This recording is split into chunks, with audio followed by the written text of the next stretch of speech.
As tabuletas sumérias são provavelmente uma das formas mais antigas de registro escrito que possuímos. O que estamos vendo aqui é uma tabuleta suméria que mostra a árvore da vida ladeada por seres divinos. Você pode ver os Anunnaki de cada lado. Antes de morrer, você precisa saber disso. Essas foram as palavras atribuídas a Samuel Noah Kramer, o homem que traduziu mais textos sumérios do que qualquer outro ser humano na história. Por mais de 50 anos, Kramer permaneceu sozinho com tabuletas de argila que ninguém mais na Terra conseguia ler. Tabuletas mais antigas que a Bíblia, mais antigas que o Egito, mais antigas que a própria história registrada. Os sumérios não apenas inventaram a escrita, como também a realeza. As leis, as cidades, a medição do tempo e a própria ideia de civilização. Mas enterrado dentro daquelas tábuas rachadas, havia algo muito mais perturbador.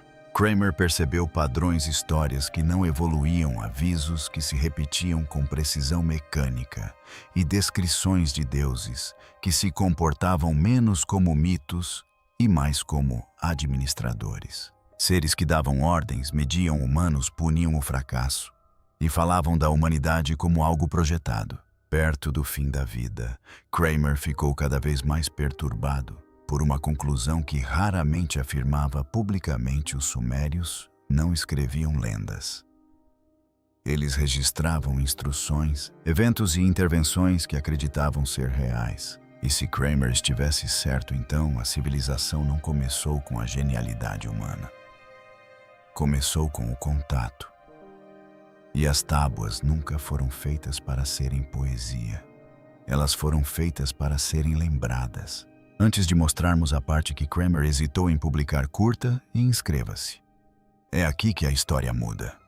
A frase que não o deixava em paz. Segurar uma tábua escrita há milhares de anos e poder ler o que está escrito nela é uma sensação incrível. Durante décadas, Samuel Noah Kramer leu milhares de tábuas sumérias, listas de entregas de grãos, hinos de templos, decretos reais e mitos da criação. Cada linha parecia se encaixar perfeitamente em sua categoria, até que ele começou a notar algo que se recusava a se encaixar. Certas frases continuavam aparecendo onde não havia motivo para estarem. Uma linha cerimonial destinada a um ritual do templo reaparecia em um registro de depósito. Uma frase de um hino a um deus aparecia na lista de rações de um trabalhador. Eram fragmentos que se recusavam a ficar em silêncio, ecos que os seguiam de uma tradução para outra. A princípio, Kramer os descartou como coincidências ou hábitos de escribas. Mas à medida que as repetições aumentavam, também aumentava seu desconforto. Não se tratava de erros aleatórios da caneta. Os mesmos padrões, números, símbolos e frases formulaicas apareciam em gêneros de texto completamente diferentes. Ele começou a chamá-los de frases que não largavam.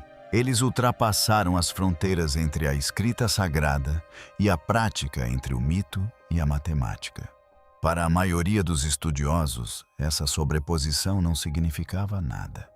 Era simplesmente o produto de um vocabulário compartilhado. Para Kramer, era uma pista para algo mais profundo, um projeto oculto no primeiro sistema de escrita do mundo. Ele começou a rastrear essas frases em arquivos de diferentes cidades. Uruk as repetia. Uma frase em particular o assombrava: erguer a montanha pura e unir o céu e a terra. A frase aparecia em hinos de templos que descreviam oferendas aos deuses, mas o mesmo verso também foi encontrado em registros de construção do zigurate de Ur. Por que o registro de um construtor repetiria a linguagem de um cântico sagrado? Por que o ato de assentar tijolos seria descrito em termos cósmicos? Quanto mais Kramer investigava, mais conexões surgiam.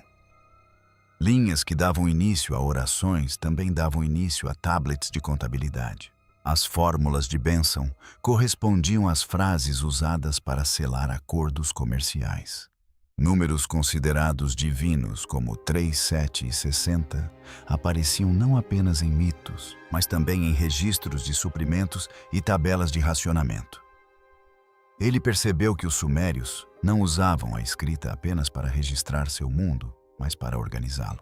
As mesmas palavras que invocavam os deuses também definiam trabalho, comércio e governança. Essa descoberta o perturbou, porque significava que a escrita na Suméria não era neutra. Não era apenas uma ferramenta para a memória. Era uma estrutura para o pensamento.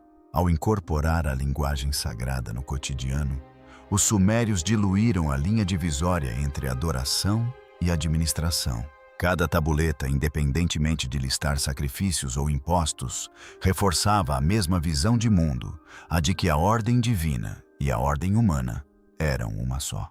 Kramer começou a se perguntar se os sumérios teriam planejado essa sobreposição intencionalmente. Talvez seus escribas treinados nas escolas dos templos tenham aprendido a entrelaçar a linguagem mítica nos registros burocráticos de propósito. Se assim for, cada documento que produziam era mais do que dados. Era devoção disfarçada de rotina. Ele suspeitava que isso não era um acidente cultural, mas um sistema consciente, uma civilização aprendendo a pensar por meio da repetição e do ritmo. Quando Kramer escreveu suas obras posteriores, ele não podia mais ignorar as evidências. Essas frases, as que se recusavam a desaparecer, formaram a espinha dorsal de toda uma ideologia codificada na argila. Eles transformaram o próprio ato de administração em um dever sagrado, convertendo a escrita em uma ferramenta prática e um exercício espiritual. Ler uma tabuleta suméria era vislumbrar como a linguagem podia manter uma civilização unida. Kramer mal imaginava que aquelas frases isoladas logo o levariam além das palavras, a uma mensagem escrita não em tabuletas, mas nas próprias pedras do zigurate. O zigurate é como um texto tridimensional. Quando Samuel Noah Kramer desviou sua atenção das tabuletas para as imponentes ruínas do zigurate de Ur, começou a suspeitar que os sumérios não apenas haviam escrito sua visão de mundo, mas a haviam construído. Erguendo-se da planície mesopotâmica como uma montanha artificial, o grande zigurate de Ur era tanto templo quanto símbolo. Seus terraços maciços subiam em direção aos céus, culminando em um santuário dedicado ao deus lunar Nana. Cada tijolo, cada passo e cada alinhamento com as estrelas pareciam carregar a mesma mensagem que Kramer vinha descobrindo na argila, a fusão do céu, da terra e da autoridade. O que fascinava Kramer era como o escrito e o construído se espelhavam. Nos arquivos do templo de Ur, ele encontrou listas intermináveis de materiais, cestos de barro, medidas de tijolos e oferendas de grãos. À primeira vista, eram registros administrativos comuns, mas sua redação era enigmática. Versos de hinos apareceram nos registros de construção. Os mesmos verbos rituais, purificar, acender, unir o céu, foram usados para descrever ambos os aspectos religiosos, cerimônias e o transporte de materiais de construção. Para Kramer, isso não poderia ser uma coincidência. A linguagem usada para construir o templo era sagrada em si. Cada ato de construção foi escrito como uma continuação da criação. Ele começou a chamar o zigurate de texto tridimensional, um monumento que podia ser lido e escalado. Cada terraço, observou ele, representava um nível do cosmos descrito nos mitos sumérios. O terraço mais baixo simbolizava o plano terreno, os níveis intermediários, a atmosfera e as estrelas, e o mais alto, o reino divino. Os fiéis que subiam as escadarias não estavam simplesmente caminhando para cima. Eles estavam atravessando camadas de teologia. Kramer percebeu que o zigurate não era apenas uma maravilha arquitetônica, mas a expressão física dos mesmos padrões que ele encontrara ocultos nas tabuletas. Os sacerdotes, escribas e trabalhadores que o construíram estavam consciente ou inconscientemente representando as palavras inscritas na argila. Quanto mais Kramer estudava, mais claros se tornavam os paralelos. Em um conjunto de tabuletas, as oferendas a Nana eram listadas em linhas rítmicas e formulaicas, cada uma espelhando a estrutura precisa dos terraços do zigurate. Em 1999, o papel do rei era descrito como a escadaria entre deuses e homens, a própria personificação viva do zigurate. Essas frases não eram floreios poéticos, eram projetos. O edifício era tanto um símbolo quanto uma escrita onde arquitetura, religião e política falavam a mesma língua. A crescente convicção de Kramer era de que os sumérios haviam alcançado algo extraordinário. Eles transformaram sua arquitetura em uma extensão de seu sistema de escrita. O zigurate e as tabuletas não apenas coexistiam, eles se complementavam. Um tornava a crença visível, o outro a tornava repetível. Juntos, eles criaram um ciclo no qual cada festival, oferenda e lei reafirmava a hierarquia cósmica gravada na paisagem urbana. Essa percepção transformou a compreensão que Kramer tinha da civilização suméria. Ele começou a ver o zigurate não como um edifício que abrigava a religião, mas como a própria religião, uma doutrina viva e pulsante de pedra. A geometria da estrutura e seus arquivos circundantes formavam uma única mensagem: a ordem do mundo era fixa, estratificada e divina. Cada subida pelas escadarias refletia o desejo humano de ascender em direção à compreensão, mas também lembrava a cada cidadão seu lugar dentro daquela ordem. Para Kramer, essa era a chave para sua teoria em desenvolvimento. Os sumérios não separavam a vida sagrada da secular porque não podiam. A própria língua que escreveram e os edifícios que ergueram garantiram isso. Sua civilização era um texto pelo qual se podia caminhar, uma teologia que se podia tocar. Mas a revelação mais profunda de Kramer veio quando ele observou os próprios escribas. Os guardiões desse sistema vivo, os escribas que governavam por meio de palavras. Conforme Samuel Noah Kramer seguia o rastro de frases repetidas desde as paredes do templo até os terraços dos zigurates, uma verdade tornou-se impossível de ignorar. Por trás de cada hino sagrado, cada decreto real e cada livro de tijolos estavam os escribas. Eles eram os arquitetos ocultos da civilização suméria, aqueles que transformavam o pensamento em registro e o registro em lei. Enquanto os reis construíam monumentos e os sacerdotes conduziam rituais, os escribas eram os silenciosos engenheiros da continuidade. Sem eles não haveria civilização para recordar. Nas grandes casas de tabuletas de cidades como Ur e Nippur, jovens escribas treinavam durante anos, sob rigorosa supervisão. Eles copiavam listas lexicais, hinos, contratos e mitos, até conseguirem esculpir sinais cuneiformes de memória. Kramer observou que essas escolas eram diferentes de todas as outras no mundo antigo. Elas não separavam o sagrado do administrativo. Um estudante podia passar 1 hora praticando as dimensões de uma remessa de tijolos e a seguinte recitando um hino a Inanna. Com o tempo, essas disciplinas paralelas se confundiram, produzindo uma mentalidade onde a própria escrita era um ato ritualístico. Cada traço da caneta era ao mesmo tempo documentação e devoção. A escrita cuneiforme, com seus milhares de sinais em forma de cunha, não era fácil de dominar. Muitos símbolos carregavam múltiplos significados dependendo do contexto e da pronúncia. Um sinal para estrela também podia significar Deus, e o símbolo para a vida podia ser usado como contador. Kramer percebeu que essa flexibilidade conferia aos escribas um enorme poder interpretativo. Eles podiam codificar teologia em meio à economia, inserir mitos em registros comerciais ou entrelaçar a ordem divina em textos administrativos, tudo sem alterar uma única marca. Em outras palavras, eles não apenas registravam poder, eles a criaram por meio de seus registros. O domínio da linguagem pelos escribas os tornava indispensáveis, tanto para o templo quanto para o trono. Cada lei, hino e transação passava por suas mãos. Para o público, eles eram servos dos deuses e do rei. Na prática, eles eram o sistema nervoso do sistema, decidindo quais palavras perdurariam. Kramer ficou impressionado com a forma como seu treinamento os prendia ao segredo e à hierarquia. O conhecimento da escrita era limitado, cauteloso e herdado por algumas famílias da elite. Alfabetização era poder e poder era piedade. A pena de um escriba era tão sagrada quanto o cajado de um sacerdote.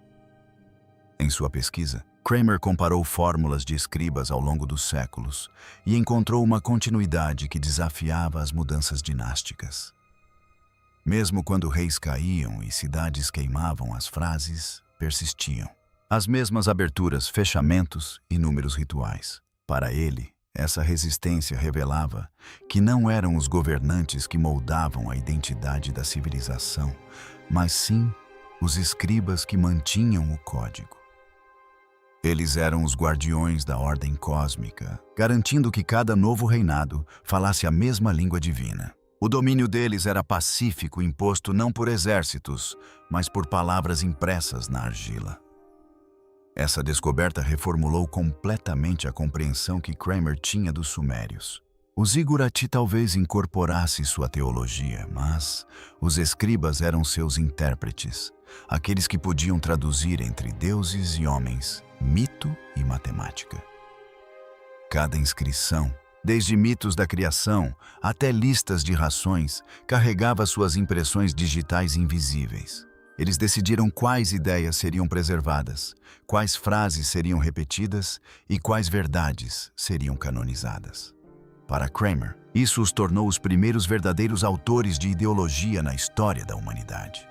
Ainda assim, um mistério permanecia, porque tantos mitos e registros repetiam os mesmos números, símbolos e frases, o padrão oculto na argila. Na última década de sua vida, Samuel Noah Kramer havia lido mais tabuletas sumérias do que qualquer outro estudioso vivo. Mas em vez de satisfação, sentia uma persistente sensação de incompletude, uma intuição de que a verdadeira mensagem ainda estava enterrada sob o óbvio. As palavras eram claras, a gramática estável, mas algo na repetição de formas, números e frases parecia demasiado deliberado para ser descartado como mera convenção. Havia um padrão na argila, um padrão que se estendia por séculos, cidades, estado e reis. Ele ligava mitos a livros de contabilidade, orações a registros de impostos e hierarquias cósmicas a hierarquias humanas. Em suas anotações, Kramer começou a mapear essas sequências recorrentes como um matemático mapeia constelações. Ele percebeu que certas palavras apareciam juntas em ciclos previsíveis. Puro, medida, vinculação, ascensão. As mesmas tríades surgiam em hinos de templos, decretos festivos e até mesmo exercícios de escribas. A princípio parecia linguagem ritual, padrão formulaica simbólica, talvez até poética. Mas ao analisar as combinações mais a fundo, ele percebeu que elas formavam um ritmo estrutural, um modelo que governava a forma como os sumérios organizavam não apenas a linguagem, mas a própria realidade. Os números contavam uma história ainda mais estranha. Em centenas de tabuletas, os mesmos números sagrados, 37, 12 e 60, continuavam aparecendo em todos os lugares. Eles surgiam em mitos, linhagens familiares, oferendas em templos e até mesmo em registros de trabalho. Samuel Noah Kramer começou a perceber que isso não era aleatório. Esses números não eram usados apenas para contar. Eles faziam parte de um sistema. Para os sumérios, os números não eram ferramentas. Eram princípios de equilíbrio. Eles acreditavam que o próprio universo funcionava segundo esses padrões, e a vida cotidiana tinha que se adequar a esse ritmo cósmico. Assim, quando um sacerdote oferecia 7 ovelhas, ou um construtor registrava 60 tijolos, não se tratava de uma simples contabilidade. Era simbólico, uma forma de manter a cidade em sintonia com o universo. A matemática não era neutra. Era ritual. O que mais incomodava Kramer era como essa estrutura nunca mudava. Reis diferentes, cidades diferentes, séculos diferentes, mas a redação, os formatos, a lógica permaneciam os mesmos. Quer o governante fosse Ur-Nammu ou Shulgi, quer a tabuleta viesse de Uruk ou de Lagash, tudo seguia o mesmo modelo oculto. Era como se cada escriba estivesse copiando de um roteiro mestre invisível. Religião, burocracia e mitologia funcionavam com o mesmo código subjacente. Essa constatação levou Kramer a uma conclusão radical. Os sumérios não usavam a escrita apenas para descrever o seu mundo. Eles a usavam para manter esse mundo funcionando. A escrita não registrava a ordem, ela a criava. Inscrever leis, rituais e hierarquias na argila era como essas coisas se tornavam reais e permanentes. Kramer começou a chamar esse sistema de código sumério. Não uma cifra secreta, mas um programa cultural que se repetia infinitamente. O zigurate era seu símbolo físico. A tabuleta era sua ferramenta. O escriba era o operador. Cada um reforçava o outro. Ler um texto significava participar do sistema. Escrever uma dessas tábuas significava renová-la. Elas não eram registros passivos. Eram máquinas que mantinham a civilização funcionando. Kramer admitiu mais tarde a um colega que essa ideia o perturbava mais do que qualquer mito ou artefato que já tivesse estudado. Isso sugeria que o primeiro sistema de escrita do mundo poderia também ter sido a primeira linguagem de programação. Uma forma de codificar crenças, hierarquia e obediência diretamente na sociedade. Se isso fosse verdade, os sumérios não teriam apenas inventado a alfabetização. Teriam inventado algo muito mais poderoso: engenharia ideológica. Os padrões na argila não eram mensagens sobre deuses. Eram mensagens sobre controle. À medida que sua saúde piorava, Kramer começou a insinuar mais abertamente no que acreditava. "Antes de morrer, por favor, ouçam", escreveu ele. Em seus últimos anos, ele falava menos em palestras polidas e mais em pensamentos inacabados que soavam meio como insights, meio como advertências. Seus alunos o lembravam como cuidadoso e discreto, nunca dramático. Por isso foi tão surpreendente quando ele começou a terminar cartas e entrevistas com essa mesma frase. Não era um pedido de atenção. Era a voz de alguém que carregava uma verdade que sentia ter sido ignorada. A conclusão de Kramer não veio de uma única tábua ou tradução. Surgiu lentamente após décadas de estudo. Os sumérios acreditavam. Eles foram os primeiros a realmente entender que a linguagem não apenas descreve a realidade, mas a molda. Suas palavras eram performativas.